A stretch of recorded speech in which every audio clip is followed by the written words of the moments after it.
Hello, this is Mark Holmes from Via Satellite for another of our Thursday morning conversations. And we have something a little bit different for you today. And there is a satellite link in case you think I've gone a little bit mad, which I wouldn't blame you. We have Laviai Nielsen, who's one of the UK's top athletes. And so we're going to be having a conversation with Laviai.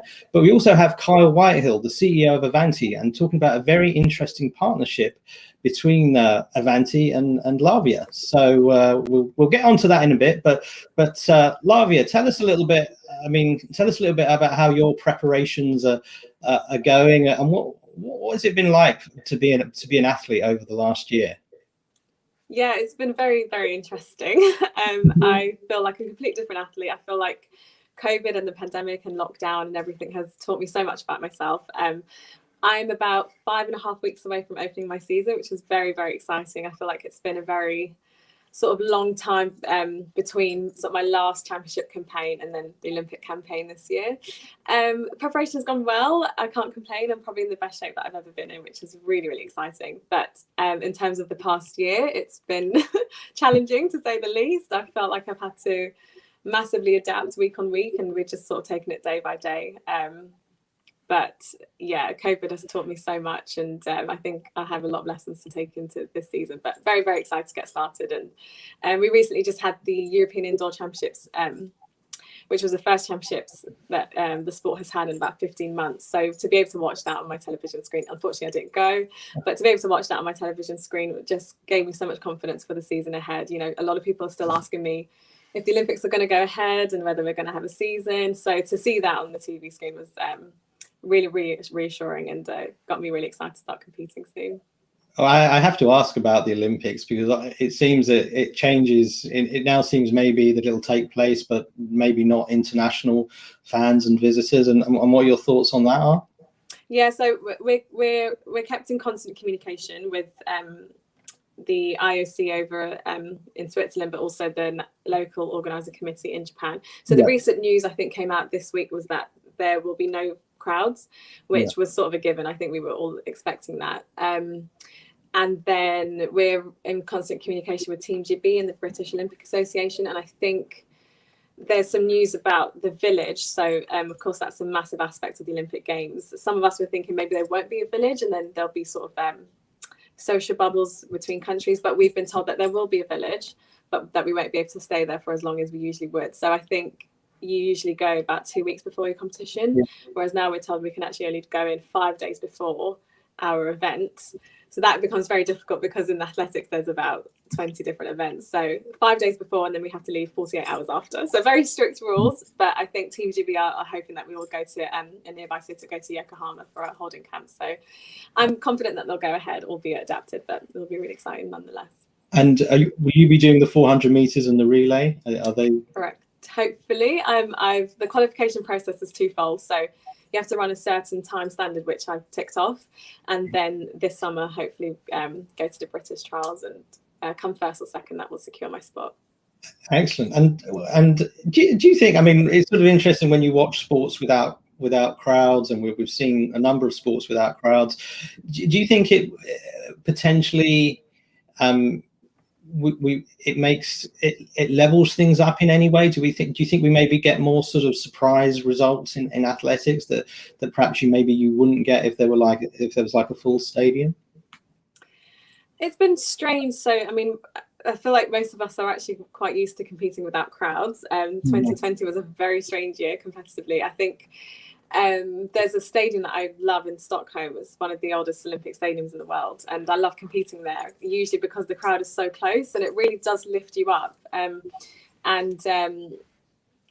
gun went off and all I could hear was the footsteps of my competitors. It was very strange. So it does. I feel like if athletes and staff and management teams are there, it can kind of create a bit of an atmosphere. Like, athletes are amazing at doing that. But I feel like it would make a difference at the Olympic Games.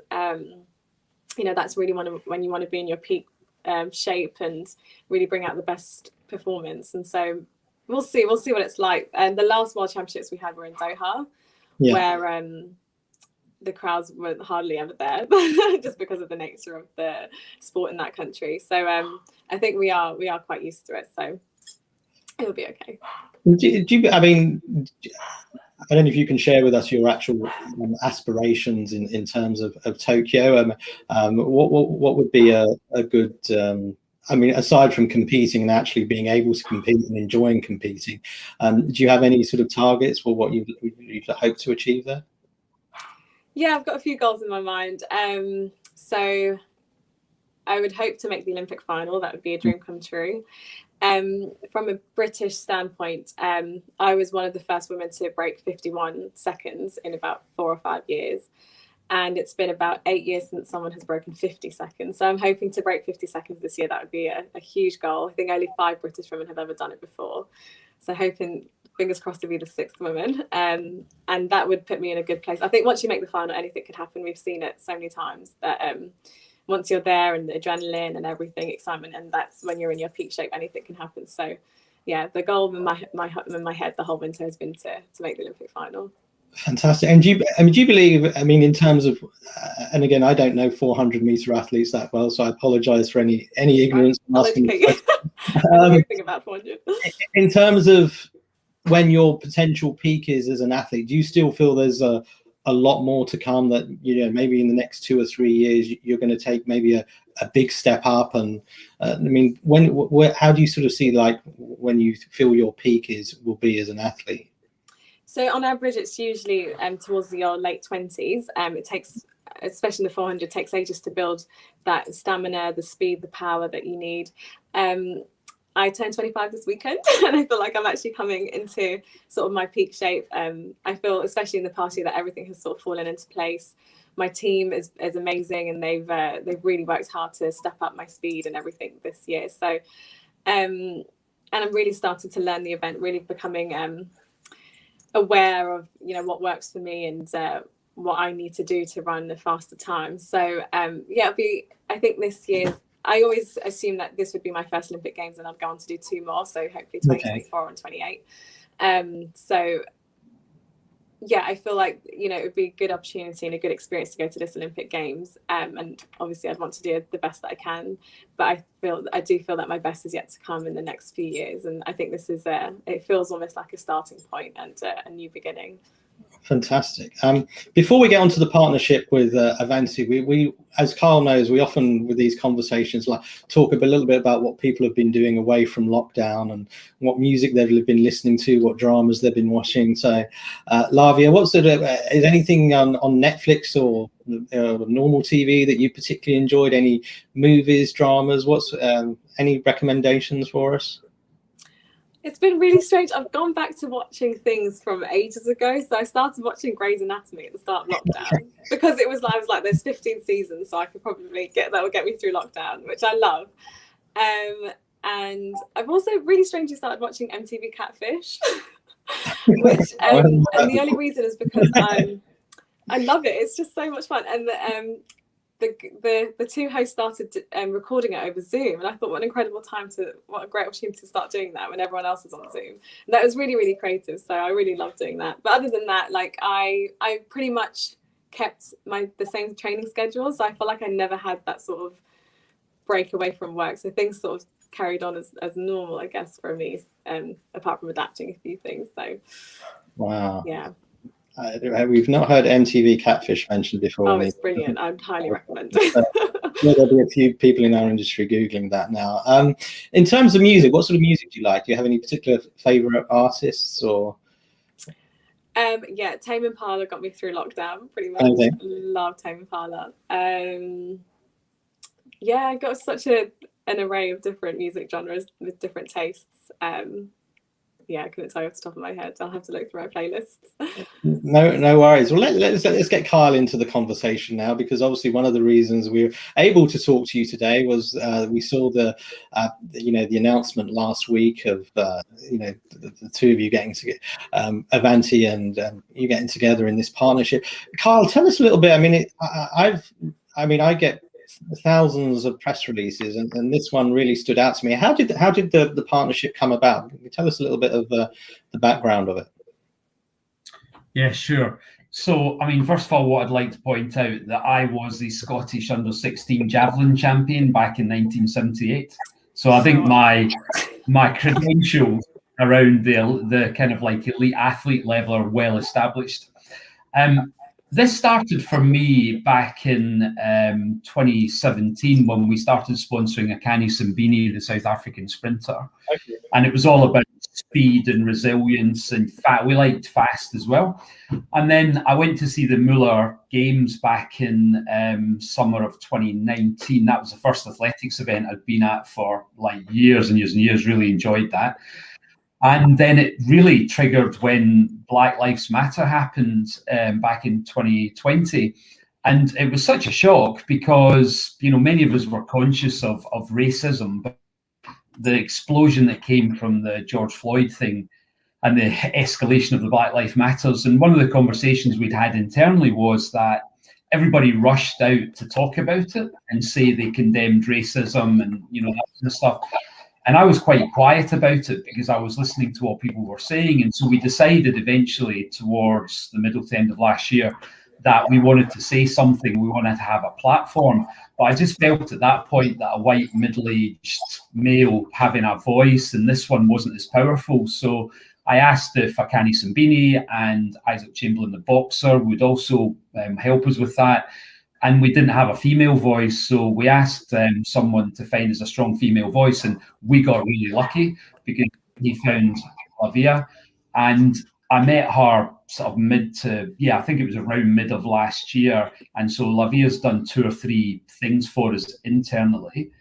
And then it came to a final head, but I think it was probably a couple of months ago when we had Isaac, Akani and Laviai on talking about stuff to all of our staff.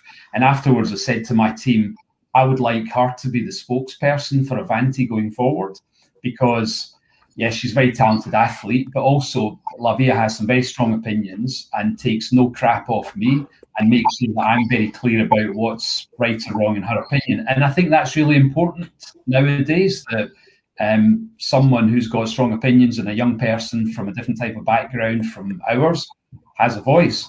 So that's when we came up with the concept of, okay, great, so let's create a partnership. So what you'll see from us over the next few months is where Laviai is going to be talking externally about the things that Avanti do. So she's not just going to be talking about resilience and strength and fast and so on, which is her career, because she's effectively the CEO of her athletics career, but she's going to be talking about the stuff that Avanti are doing, because that really resonates with her as well. The schools programs, helping marginalized girls in Kenya, you know, driving broadband to the unconnected across Africa. I think these are things that her passion and commitment will really help us to cut through. No, that's fantastic. And Laviai, from your perspective, I assume you didn't necessarily know huge amounts about the satellite sector before Avanti got in touch. What's it been like? I mean, what's it been like from your perspective, and what are you learning through this partnership? Yeah, it's amazing. I think the first time that I came into the office, luckily it was still during the pandemic, but we were still able to meet each other. So it was nice to meet everyone face to face. And I think one of the most important things that I really adored about Avanti, especially with Carl's, is really, really open about learning. You know, I came in primarily to talk about the Black Lives Matter movement and ending racism, and speaking internally with the entire team. All who seemed like a really close family, and that was just so amazing to see. But Carl was really open. He wanted to ask, you know, uncomfortable questions. So Carl, when you say, you know, I'm really honest about my opinions, it was really easy for me to do that because, you know, the entire organization wanted to learn something new. Sorry, my dog is barking. I'm gonna just quickly let him inside. So yeah, it was very, very. I'm so sorry. It's okay. These things are on exactly the same thing with the dog. The dog wanted attention. So the dog like, stop talking to everyone else and not giving me attention. Right, we've had dogs and cats take part in Thursday morning conversations before. I think that's the reason why, because it's more of a personal touch. So sorry, you were saying? Yeah, so it was very easy for me to you know, give my opinions. I felt like it was almost back and forth. You know, I would say something and people would agree, or, you know, Kyle would say something, I would agree. And it was really, really easy for me to do that. And so I'm excited to learn more about the satellites industry. I must be honest and say I don't know much about it. But I think a lot of Avanti's values really align with mine. I think over the past year or so, you know, I've learned so much about resilience and staying motivated and staying disciplined and adapting and, you know, learning through these challenges, the type of person that, you know, we've all changed. You know, it's been a very challenging time. So just learning about the person that you're about to be, you know, coming out of this pandemic, hopefully soon. And so I've always, you know, thought that sport is very, very powerful. I've learned firsthand the psychological impact that it has on development, you know, character development. And so, yeah, I'm just excited to be able to use my voice and hopefully inspire more people and teach people and enforce some sort of change.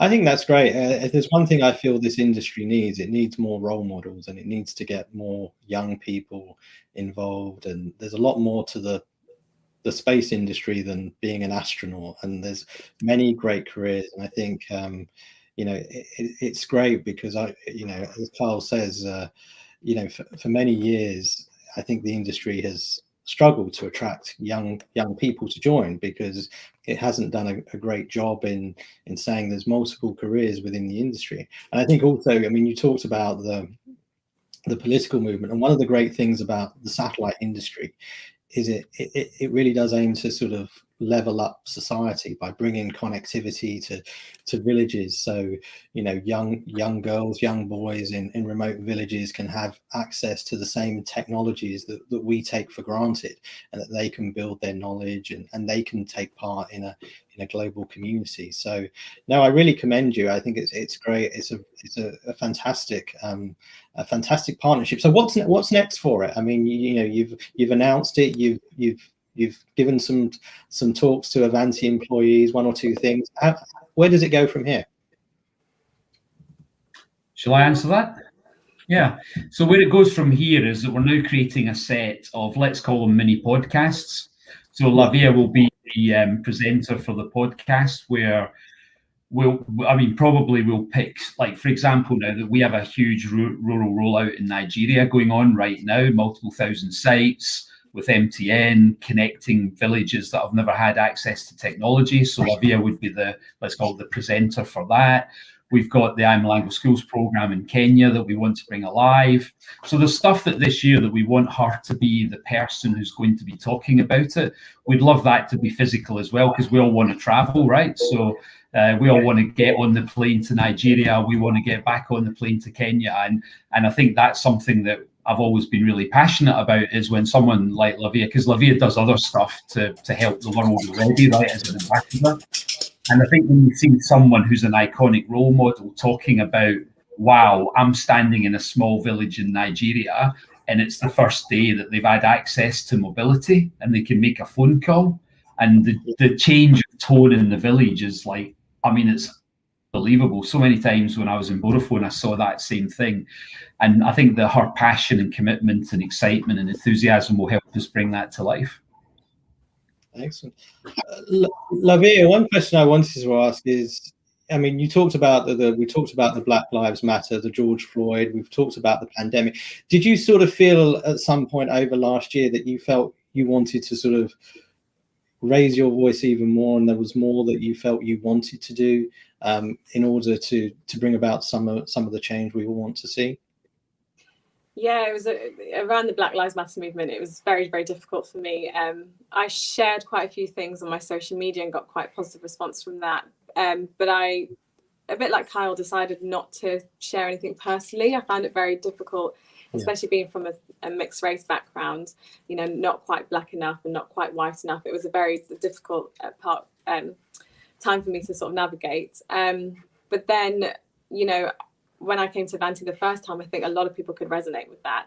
And then it just made me realize that actually any voice or any story is an important one, and it's all contributing to the same movement. It's still ongoing, you know, it's not by any means over. So yeah, I just think it's an exciting opportunity to be able to use my voice. And, you know, I think a lot of people look to sports people as an example, you know, we've got such an incredible platform and a great responsibility to share what we go through, our stories, our journeys and everything. So it's given me the confidence to maybe speak up more. And yeah, just very, very excited to hopefully share that with a lot more people. I think it's fantastic. I mean, I have daughters myself, and part of a mixed race family. So I think having them have role models is fantastic. And I think in our industry as well, it's an industry that could use more diverse voices and different voices. So I think it's a great partnership. Wish every success and hope there's more of these happening in our sort of sector going forward. I would sort of it's sort of very interesting. I mean, we talk about athletics, and what's it been like as sort of a I mean, have you encountered much racism in like professionally? I mean what's it been like from your point of view? I'm just curious. Oh, athletics is a very fair sport. They call it the poor man's sport, because all you really need is came to the, I'm not sure if you're aware of the Casa Semenya case. Are you? Yes. Yeah. So that, I think I said something on Twitter at the time, and I got quite a bit of backlash to quickly delete my tweets.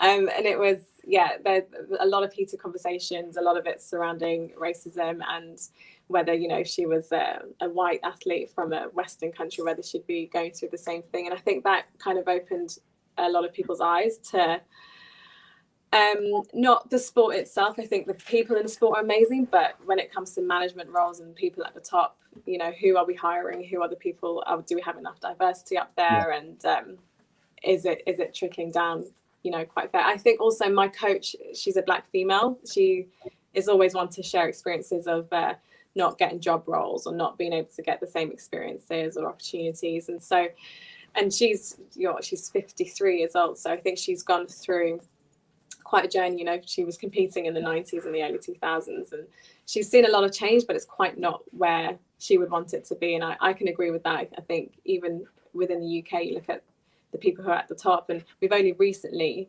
had a few females come into those management roles, but I would really, really like to see more people of colour, more women of colour at the top. And I think it would be amazing for the athletes who come through and will eventually end up getting those jobs. I think it's mostly ex-athletes who can teach us a lot and who can lead the organisation the right way. So if we can get more people like that now, then it would inspire those who are sort of coming towards the end of their competitive careers to start taking up those roles. No, I agree 100%. Well, we're virtually out of time. So what I want to, I just want to say, firstly, a big thank you to Laviai for taking the time. I mean, it's a very different conversation than we usually have for via satellite. So appreciate you taking the time to talk to us today. Obviously, wish you the best of luck for the season. Hope you can continue to get personal bests and get to that 50-second mark. And also, we'll be watching the Olympics now, and willing you on. We're hopeful that, well, firstly, we want you to get to the final, because I know that's your target. And then once you get to the final, hopefully, fingers crossed, maybe even get a medal and well in the relay. It sounds like this is a great partnership. We know Carl very well, and I applaud both of you. I applaud Avanti for doing this kind of partnership, and I applaud you for for getting involved and raising your voice and being a very positive role model, not just for people in the satellite industry, but people generally, like young kids. And I think it's really great to see. So this has been a really enjoyable conversation. Carl, I also wish you all the best, and Avanti for the year. I know we talk fairly regularly, but I know it's a big year for you as well. And I think you're doing a great job there. And this partnership is again evidence of some really creative thinking in our industry. So I applaud you for that. Wish you both the best of luck to stay safe and healthy, and look forward to talking to you both again soon. Yeah, you too. Thank you. Thank you very much, Mark. Thank you. Thank you. It's been a real pleasure. Thank you for those kind words as well. Appreciate it so much.